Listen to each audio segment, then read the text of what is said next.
அனைவருக்கும் இனிய காலை வணக்கம். இன்று செப்டம்பர் மாதம் 21ஆம் தேதி 2025 ஞாயிற்றுக்கிழமை. இன்று மகாலய சர்வ அமாவாசை விரத நாள். முன்னோர்களை வழிபட அற்புதமான நாள்.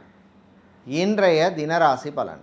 மேஷம், தடங்கல்கள் நீங்கும். ரிஷபம், கடன் விஷயத்திலே கவனம் தேவை. மிதுனம், மாணவர்களுக்கு அருமையான நாள். கடகம், காதலர்களுக்கிடையே உறவு பலப்படும். சிம்மம், தம்பதிகளிடையே ஒற்றுமை ஏற்படும். கன்னி, பிரிந்தவர்கள் ஒன்று சேர்வார்கள். துலாம், உங்கள் ஆரோக்கியத்தில் கவனம் தேவை. விருச்சிகம், விவசாயிகளுக்கு அருமையான நாள். தனுசு, புது முயற்சியிலே முன்னேற்றம் உண்டு. மகரம், சந்திராஷ்டமம் முடிவதனால் வாய் வார்த்தைகளில் கவனம் தேவை. கும்பம், சந்திராஷ்டமம் ஆரம்பிப்பதனால் பிரயாணங்கள் பயணங்களின் பொழுது எச்சரிக்கை தேவை. மீனம்,